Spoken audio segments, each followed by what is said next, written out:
Guys, जब भी हमें किसी कंपनी में इन्वेस्ट करना होता है तो हम उस कंपनी के रिगार्डिंग न्यूज़ चेक करते हैं, कंपनी के फाइनेंशियल स्टेटमेंट्स पढ़ते हैं और भी कई फैक्ट एंड फिगर्स देखते हैं।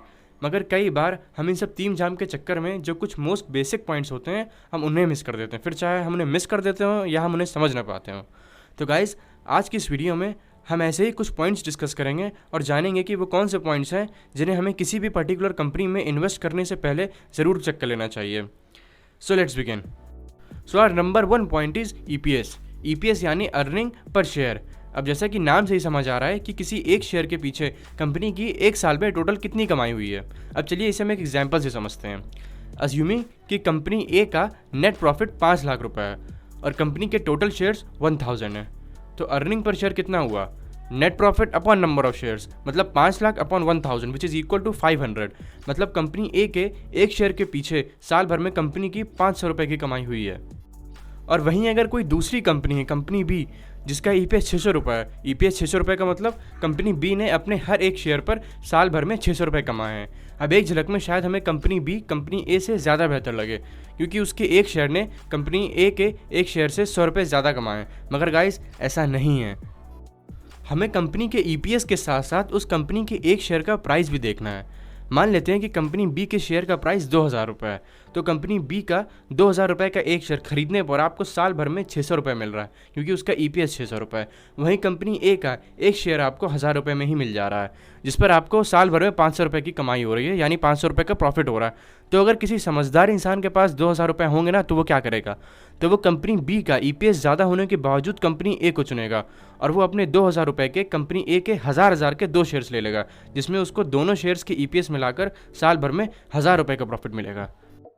तो गाइज, हमें कभी भी सिर्फ ईपीएस नहीं देखना, हमें ईपीएस के साथ साथ उस कंपनी के एक शेयर का प्राइस भी देखना है कि उस कंपनी के एक शेयर का प्राइस उस ईपीएस पर जस्टिफाइड है भी या नहीं। अब गाइज, इसी से रिलेटेड हमारा दूसरा पॉइंट है पी रेशियो। पी यानी प्राइस टू अर्निंग रेशियो।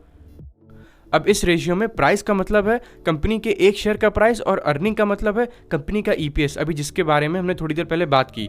तो हम अपने पिछले एग्जाम्पल से ही समझ लेते हैं, जहां कंपनी ए के एक शेयर का प्राइस 1000 रुपये था और उसका ईपीएस 500 रुपये था, और कंपनी बी के एक शेयर का प्राइस 2000 रुपये था और उसका ईपीएस 600 रुपये था। अब पी रेशियो निकालते हैं।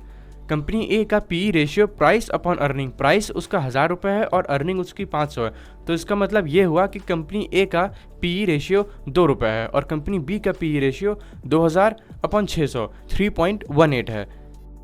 अब आसान भाषा में समझाऊं मैं तो इसका ये मतलब है कि 1 रुपये कमाने के लिए कंपनी ए में आपको 2 रुपये लगाने पड़ेंगे और कंपनी बी में 3.18 रुपये लगाने पड़ेंगे।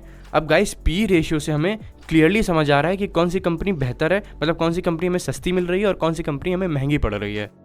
अब गाइस, हमारा तीसरा पॉइंट है प्रमोटर होल्डिंग। किसी कंपनी में उसके ओनर्स के कितने परसेंट स्टेक्स हैं, उसी को हम प्रमोटर होल्डिंग बोलते हैं। मान लेते हैं कि आपने कोई कंपनी स्टार्ट करी और स्टार्टिंग में आप उस कंपनी के 100% ओनर हो, तो अब उसकी प्रमोटर होल्डिंग हो गई 100%। मगर कुछ टाइम बाद जब आपको कुछ पैसों की ज़रूरत पड़ी, आपको कंपनी एक्सपैंड करने के लिए कुछ पैसों की ज़रूरत पड़ी, तो आपने अपनी कंपनी के 60% स्टेक्स बेच दिए, तो अब उस कंपनी की प्रमोटर होल्डिंग 40% हो जाएगी क्योंकि आप उस कंपनी के ओनर हो, प्रमोटर हो और आप ही के पास उस कंपनी के 40% स्टेक्स हैं, तो अब उसकी प्रमोटर होल्डिंग हो जाएगी 40%। गाइस, प्रमोटर होल्डिंग से हमें ये पता चलता है कि उस कंपनी के ओनर्स को अपनी कंपनी पर कितना भरोसा है। और गाइस, इस चीज़ को और बेहतर तरीके से समझने के लिए हमें पिछले कुछ सालों का ट्रेंड देखना होगा कि अगर किसी कंपनी के ओनर्स ने या प्रमोटर्स ने अपनी होल्डिंग्स लगातार बेची हैं या वो बेच रहे हैं, तो इसका ये मतलब है कि कंपनी के प्रमोटर्स को अब अपनी कंपनी पर भरोसा नहीं रहा।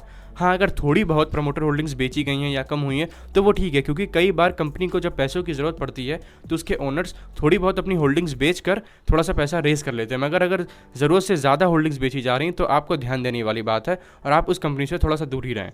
तो गाइस, आज के लिए बस इतना ही। वीडियो अच्छी लगी हो तो लाइक करें, वीडियो अच्छी ना लगी हो तो डिसलाइक करें, और आप आने वाले टाइम में जिस भी टॉपिक पर वीडियो चाहते हैं वो हमें कमेंट बॉक्स में बता सकते हैं, हम उस पर वीडियो ज़रूर बनाएंगे। Thank you.